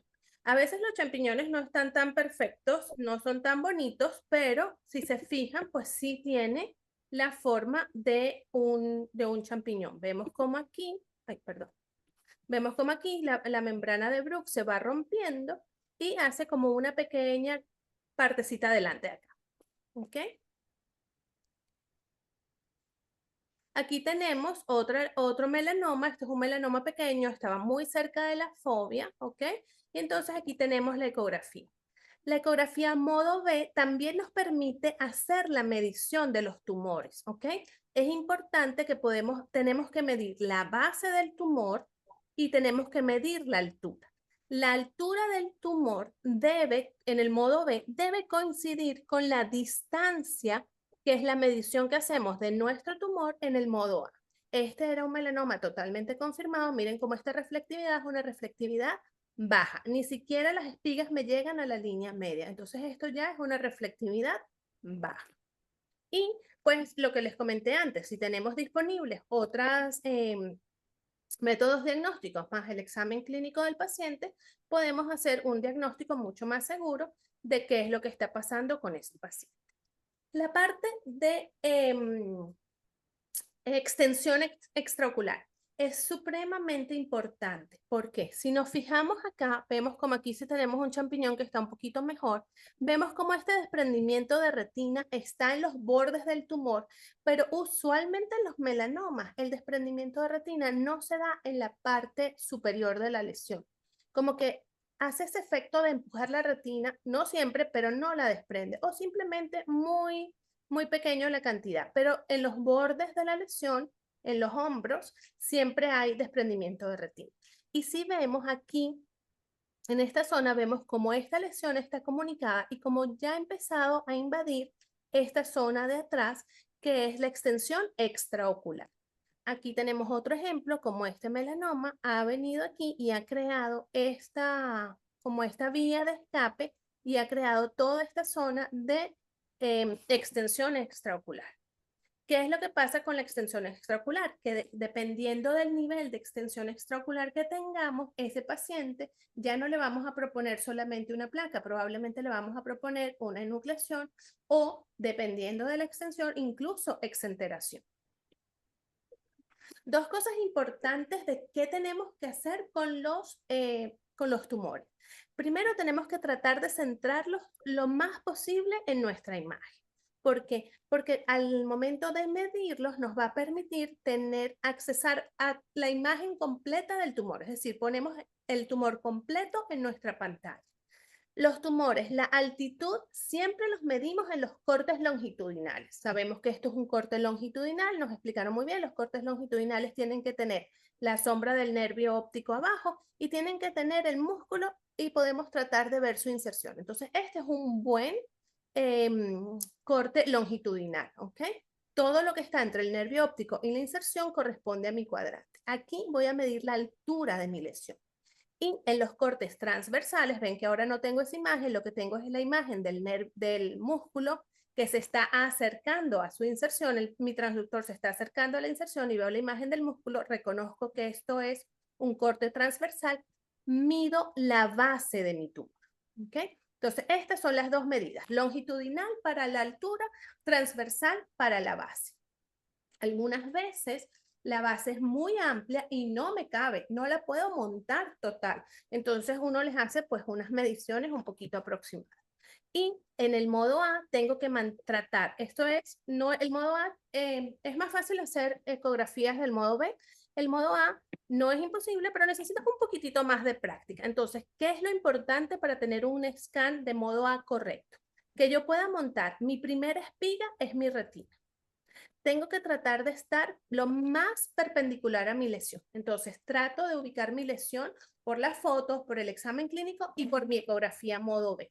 Cuando logro eso, monto la primera espiga de la retina. La retina sabemos que es una espiga altamente reflectiva. Me va a dar 100% de reflectividad.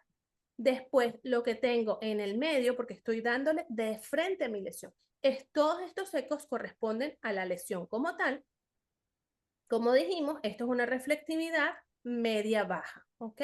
Y luego el próximo eco que monto acá, esto todo es coroides, porque mi lesión es una lesión coroidea, el próximo eco que monto acá es esclera y después vienen ya las sombras de órbita, ¿ok? Entonces, esta es la forma correcta de medir una lesión. Esto lo estamos haciendo el ejemplo en un melanoma de coroides, pero esto aplica para todas las lesiones. Todas las vamos a medir de esta manera.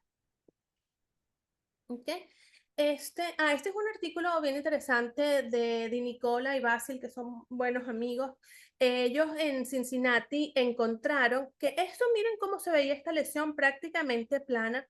Miren esta lesión en ecografía muy sin interés de hacer nada, como muy quieta, pero miren toda esta sombra de extensión extraocular. Entonces, si uno ve esta lesión y dice, mira, prácticamente se ve plana, aquí tiene otras cositas, tiene otros pigmentos, vamos a observar. Hay que siempre pedir una ecografía, porque miren, la lesión que vemos intraocular es mínima en relación a toda la lesión que está extraocular. Y miren cómo se ve la imagen, corresponde perfecto. Esto es una de las cosas que me gusta cuando podemos hacer multimodal, es que dentro del ojo vemos como la lesión es mínima y cómo la lesión realmente está extendiéndose hacia la parte del cono de la órbita. ¿Ok? Vamos a hablar ahorita de algunas lesiones que no son melanomas, pero que son bien frecuentes, que son los nevus coroideos. Los nevus coroideos no son otra cosa que, como su nombre lo dice, acúmulo de pigmento melanocítico, son lesiones melanocíticas pigmentadas en la coroide. Las podemos encontrar en cualquier parte, tenemos unos criterios que nos dicen si este nevus tiene algún criterio de como que lo dudemos, como de malignidad, entre ellos que tengan líquido subretiniano, entre ellos que estén a menos de 2 milímetros del nervio óptico, entre ellos que tengan atrofia del epitelio pigmentado, perdón, tenemos varios criterios. Entonces, miren lo que pasa. Hicimos la ecografía, una lesión bastante planita. La verdad que si uno está así muy pendiente, hasta se nos puede pasar. Pero ¿qué pasó? La medimos en el modo A estandarizado y es una lesión que mide 2 milímetros. Normalmente podemos captar lesiones en el modo A que sean mayores a 1 milímetro. Y estas lesiones de 2 milímetros son las lesiones que llamamos como borderline. Son lesiones que son muy pequeñas y que tenemos como la duda, entonces hacemos un OCT que justo haga los cortes sobre las lesiones, vemos cómo esta lesión es dependiente de coroides, me empuja a la retina, pero la retina no veo que tengas líquido subretiniano, no veo mayores cosas. Entonces, estos pacientes son unos pacientes que simplemente decimos, ¿qué vamos a hacer con ellos? Vamos a pedir tiempo. Y le decimos al paciente, tenemos una lesión que está borderline, es un poquito elevada, 2 milímetros, pero no tengo otras características de malignidad. ¿Qué voy a hacer con usted? Voy a esperar unos 3 meses y lo citamos en 3 meses y repetimos la ecografía. Y repetimos todos los estudios. Si vemos que esta lesión ha progresado, ha cambiado, entonces es un paciente que tiene que tener una consulta por oncología ocular para decidir cuál es su conducta.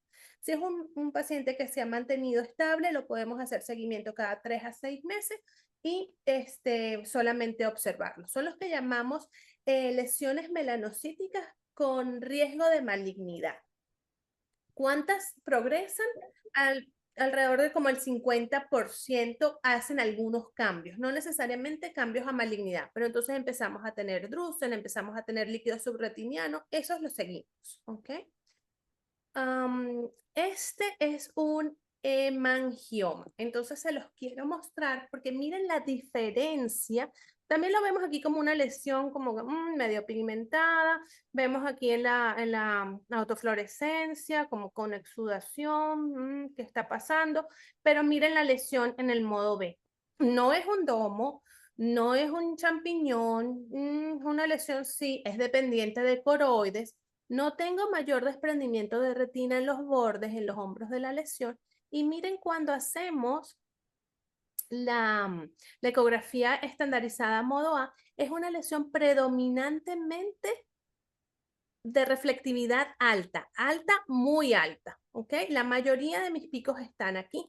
Entonces eso me orienta mi diagnóstico, las características ecográficas me orientan mi diagnóstico a confirmar que esto es un hemangioma coroideo. Hay tipos difusos y circunscritos. Los difusos son más difíciles de confundir con otro tipo de lesión como los melanomas o los nevos, pero estos circunscritos que están allí, pues hay que tenerlos en cuenta, ¿ok?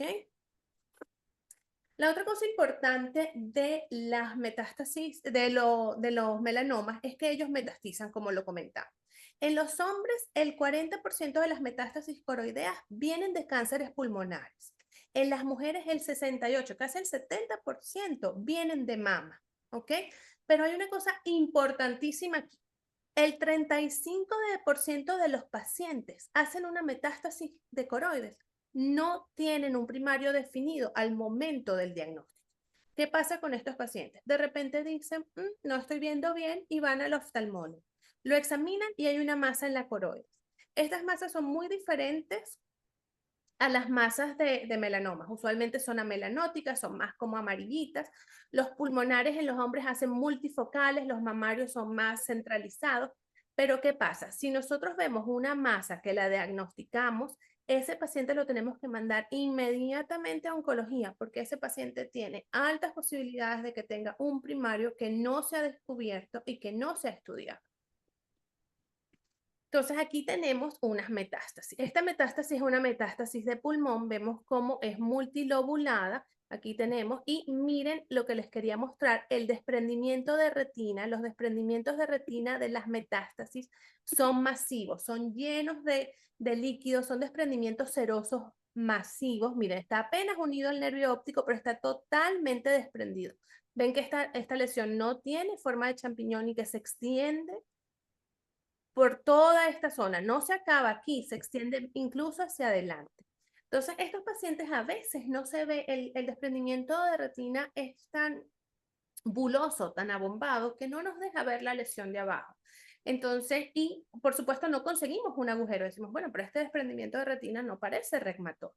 Este es un paciente que sí o sí debe solicitársele una ecografía para poder ver qué es lo que está debajo de esa retina y para darnos cuenta entonces que tenemos un desprendimiento de retina total apenas unido a la papila y que se extiende esta lesión completamente. Incluso se extiende del otro lado del nervio óptico. Entonces es un paciente que hay que tratar y mandarlos a oncología. Esto es una metástasis de un cáncer renal. Este paciente tenía esta lesión, es una lesión bilobulada, pero si se fijan, tiene unos ecos adentro que no los veíamos en los melanomas y también tiene un desprendimiento de retina casi total. Entonces aquí tenemos esto. Estos pacientes, cuando los diagnosticamos, el manejo inicial es que vayan a su oncólogo. Y con la quimioterapia y con el manejo del tumor primario, que usualmente involucra pues cirugía, radioterapia y la quimioterapia para nosotros en la mayoría de los casos es suficiente y no tenemos que hacer nada desde el punto de vista de oncología ocular, pero si por alguna razón el tumor primario no está respondiendo bien al tratamiento o no hemos tenido el efecto ocular que necesitábamos, a pesar de que el primario está respondiendo, siempre les podemos poner una plaquita de braquiterapia. Esta es una tabla bien útil que les recomiendo que la tengan. Está en varios artículos. Esta es de uno de los artículos del grupo de Shields de Filadelfia. Aquí lo importante es que tenemos algunas lesiones. Los melanomas de coroides, pues tenemos que localizarnos en un cuerpo ciliar. Tienen forma de domo o del champiñón, la reflectividad media, media, baja, una estructura regular y la vascularización es positiva. Las metástasis, ya las hablamos, media, media, alta, no tienen vascularización. Los hemangiomas, al contrario de lo que uno se imagina, que están compuestos de muchos vasos sanguíneos, no tienen vascularización. Los nevos, digamos el nevus típico, el lunar típico, no tiene vascularización, ¿ok? Y estas son las que habíamos comentado, que tenemos que tenerlas así como presentes en nuestro diagnóstico diferencial, sobre todo si es un paciente adulto, que tengamos una lesión disciforme. Las lesiones disciformes no son otras cosas que una degeneración macular del tipo húmeda que hizo una hemorragia masiva a nivel de la mácula o que hizo un desprendimiento del epitelio pigmentado hemorrágico, esas que vemos esos domos del OCT, de los desprendimientos de epitelio y que de repente, ¡pum!, hacen como un globo que explota y sangre. Y pues las hemorragias coroideas, que sí van a estar localizados en coroides, pero que no tienen vascularidad. Bueno, los agradecimientos, de verdad que muchísimas gracias con todo el equipo. Y de nuevo, aquí están mis datos. Yo estoy totalmente a la orden si me quieren contactar para comentar un caso, lo que yo los pueda ayudar, cuenten con eso. Y de verdad que agradecida de nuevo con todo el equipo de Visión Paraíso, con mi buen amigo, el doctor Miranda, que llevamos muchos años haciendo ecografía juntos y tratando de pasar este amor y esta pasión que tenemos por la ecografía a todos los residentes, a los fellows, porque de verdad que vale la pena tener esta información en ayudar a los pacientes, y cuando eres una persona que puedes hacer tu propia ecografía, no sabes la ventaja que tiene. Entonces, de verdad que nada más decirles que muchísimas gracias y que a la orden siempre donde quiera que esté.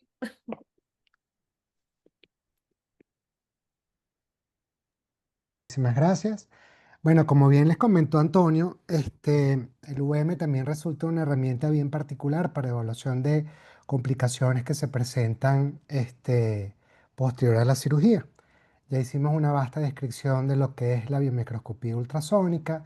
También repasamos la importancia que tiene el VM cuando la transparencia de los medios ópticos no permiten la clara evaluación del segmento anterior o cuando es necesaria la exploración de zonas que están ubicadas detrás de estructuras que no son transparentes. Y aquí vemos cómo esta particular herramienta cobra una singular importancia. Como bien, recordemos que es siempre importante ubicar el conocimiento anatómico histológico de la zona, como ya les nombré el espolón escleral, ya que este es el elemento anatómico que nos va a permitir ubicarnos en qué parte del ojo nos encontramos. Ahora bien, entremos en materia, hablemos sobre complicaciones debidas a la ubicación de lentes intraoculares de cámara posterior. Aquí les voy a hablar en detalle algunas de las imágenes que vimos en la charla anterior. Aquí efectivamente vemos un lente intraocular donde la óptica se encuentra atrapada en la cámara anterior y las hápticas se encuentran ubicadas a nivel de la cámara posterior.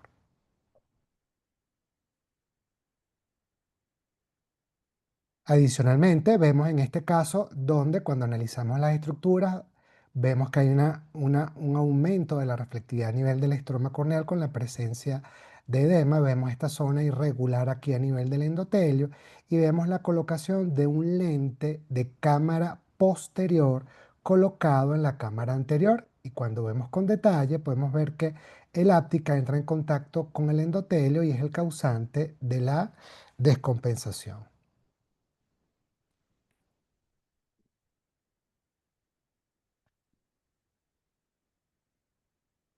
En este caso, podemos ver inclusive la subluxación de un lente, haciendo mediciones, inclusive como nos había mostrado José Luis en su lámina, podemos medir el grado de inclinación o subluxación de dicha lente.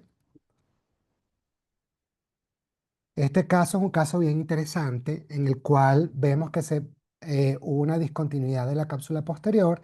Este paciente requirió de hacerle un implante secundario del lente intraocular, un implante esclera, y los resultados refractivos no eran los esperados. Y efectivamente, cuando evaluamos a este paciente, nos damos cuenta que la razón por la cual esto ocurre es que el lente fue fijado muy posterior a la zona donde debía haberse encontrado.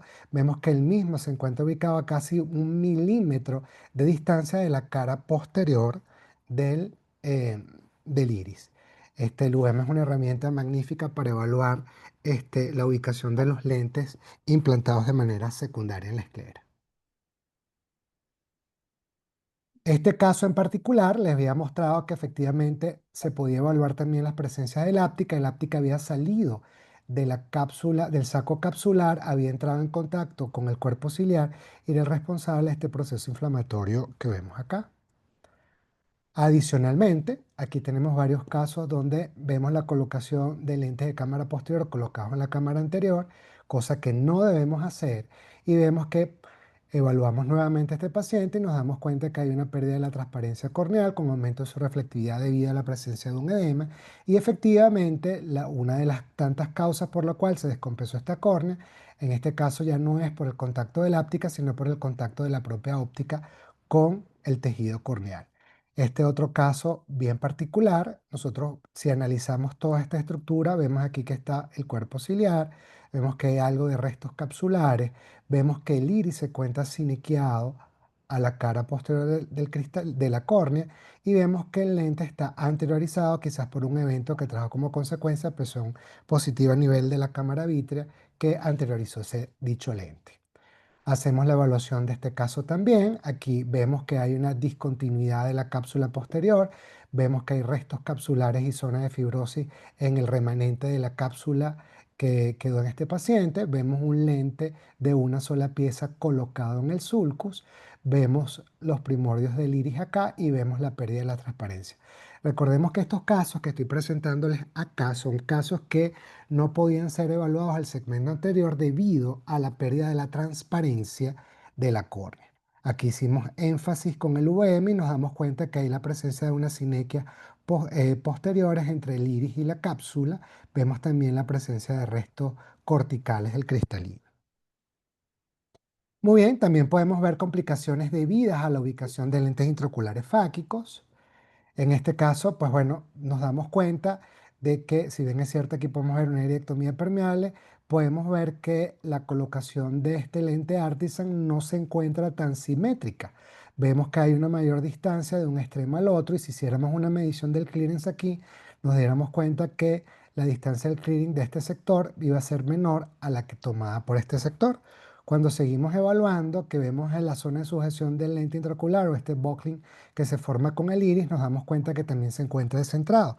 Este es un caso de un paciente que efectivamente tuvo una descompensación corneal por esa disminución del clearance al lente intraocular.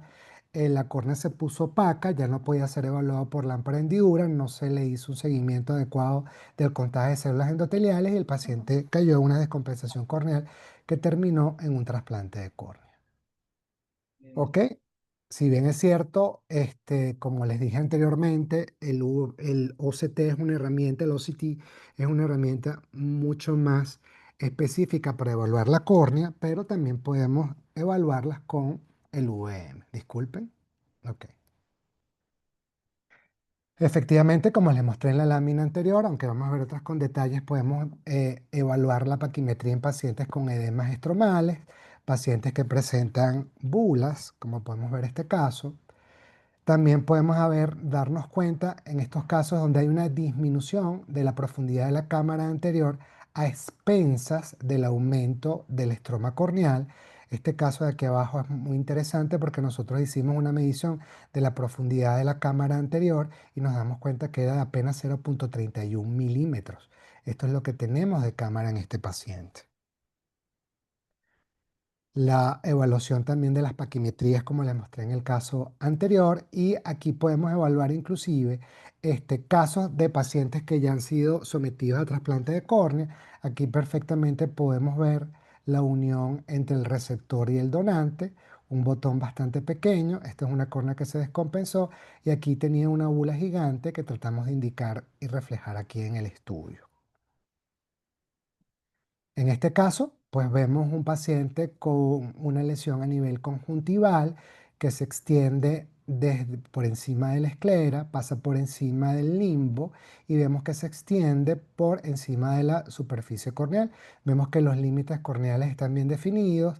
De repente, cuando tratamos de ubicar su límite a nivel del limbo y de la esclera, estos límites se hacen un poco más difusos. Ok, también podemos evaluar complicaciones a nivel de la cámara anterior. Disculpen. Este caso que vemos acá es un caso bastante particular. Aquí ubicamos las estructuras, vemos que aquí se encuentra la esclera, el limbo, vemos la córnea. Y este tejido hiperreflectivo que vemos acá es el iris que se encuentra sinequeado, contactado con la cara posterior de la córnea. Aquí vemos una rectificación de los procesos ciliares justamente por esta anteriorización del iris. Y bueno, podemos ver algunas zonas de desprendimiento de vitrio que pueden ser evaluadas también en algunas circunstancias. Este caso en particular es un paciente que tenía una pérdida también de la transparencia corneal. Cuando le hicimos el estudio, este es un paciente que había sido sometido a vitrectomía y nos dimos cuenta de que había la presencia de aceite de silicón también en la cámara anterior de este paciente. Aquí vemos el trayecto de un tubo de una válvula de AMET que lo hace a través de la esclera. Vemos su salida a la cámara anterior. Este es un caso donde la córnea también se descompensó. Y cuando vemos el tubo de la válvula, vemos que efectivamente se encontraba en contacto con la córnea y este fue uno de los causantes de la descompensación de este paciente. Como les digo, recuerden que estos pacientes no eran evaluables a través de la lámpara de hendidura por la pérdida de transparencia corneal. Este otro caso bien interesante en la cual vemos una imagen de alta reflectividad con cierto grado de reverberación posterior y era debido a la presencia de un cuerpo extraño intraocular, el cual se ve ubicado aquí en esta zona cercana al cuerpo ciliar y que había producido unas zonas de opacificación también a nivel del cristalino. Este es un caso bien interesante en el cual nos los enviaron para evaluación un paciente que iba a ser sometido a una queratoplastia penetrante.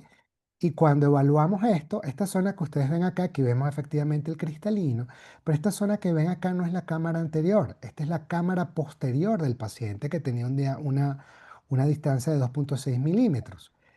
Una profundidad no tenía este paciente en los 360 grados cámara anterior, ya que la córnea el iris estaba totalmente cinequeado a la cámara posterior en los 360 grados. Entonces imagínense ustedes trepanar aquí para el trasplante, para la queratoplastia penetrante, y demos cuenta que nos llevamos todo el iris. Entonces, es importante evaluar estos pacientes con VM antes de proceder a un trasplante.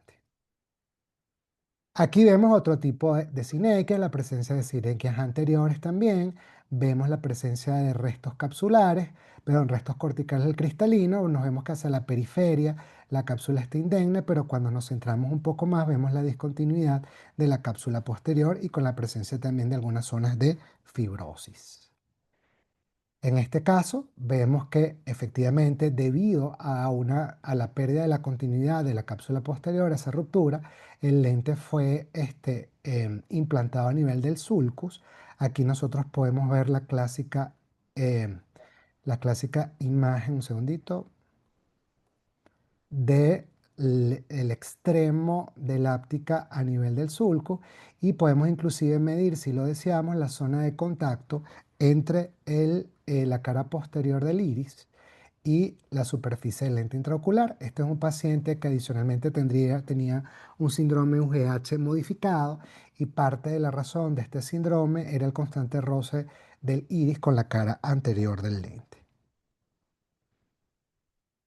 Muy bien, ya doy por finalizada esta charla. La idea era simplemente mostrar ejemplos de la utilidad que puede tener el VM a la hora de evaluar pacientes con complicaciones quirúrgicas y estos pacientes que van a ser sometidos a una segunda intervención, ir verdaderamente preparados para evitar que sigamos teniendo complicaciones adicionales. Entonces, bueno, quedamos abiertos para cualquier duda o pregunta que pueda tener la audiencia para con nosotros.